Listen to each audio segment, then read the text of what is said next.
আল্লাহ তাআলা কোরআনে কঠোরভাবে বলেছেন, যারা আত্মীয়তার বন্ধন ছিন্ন করে আল্লাহ তাদের অভিশাপ দিয়েছেন। সূরা মুহাম্মদ। সম্পর্ক ভালোবাসার জায়গা, সহমর্মিতার আশ্রয় আর শক্তির উৎস। কিন্তু প্রশ্ন হলো, সব সম্পর্ক কি শুধুই শান্তি আর রহমতের জন্য? আত্মীয় কি কখনো টক্সিক হতে পারে? আর এমন হলে একজন মুসলিম কিভাবে আচরণ করবে? ইসলাম কখনোই বলেনি যে অন্যায়ের সামনে চুপ করে থাকতে হবে অথবা টক্সিক কারো অত্যাচার চুপচাপ সহ্য করতে হবে।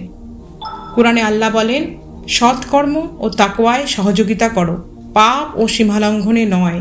যদি কোনো আত্মীয় আমাদের অপমান করে, মানসিকভাবে আঘাত করে, হিংসা করে, সেখানে নীরব হয়ে সহ্য করা ধৈর্য নয়, বরং নিজের সম্মান রক্ষা করাই ইবাদত।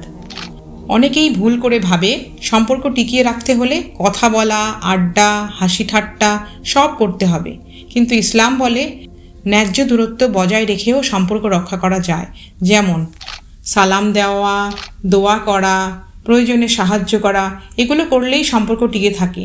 কিন্তু টক্সিক আচরণ থেকে নিরাপদ দূরত্ব রাখা, এটা সুন্নাহ সুলভ এবং বুদ্ধিমানের কাজ। রাসূলুল্লাহ সাল্লাল্লাহু আলাইহি ওয়াসাল্লাম বলেছেন, মুমিন একই গর্তে দুইবার দংশিত হয় না।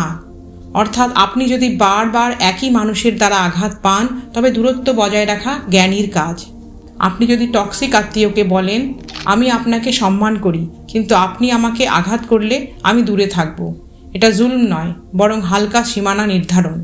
তাহলে আমাদের করণীয় কি? ভদ্র দূরত্ব বজায় রাখা, সম্পর্ক ছিন্ন নয় কিন্তু নিরাপদ দূরত্বে থাকা, এটাই ইসলামের মধ্যম পথ। গালি বা প্রতিশোধ নয়। টক্সিক মানুষকে গালি দেওয়া, অভিশাপ দেওয়া, নিন্দার জবাব দেওয়া ইসলাম অনুমোদন করে না।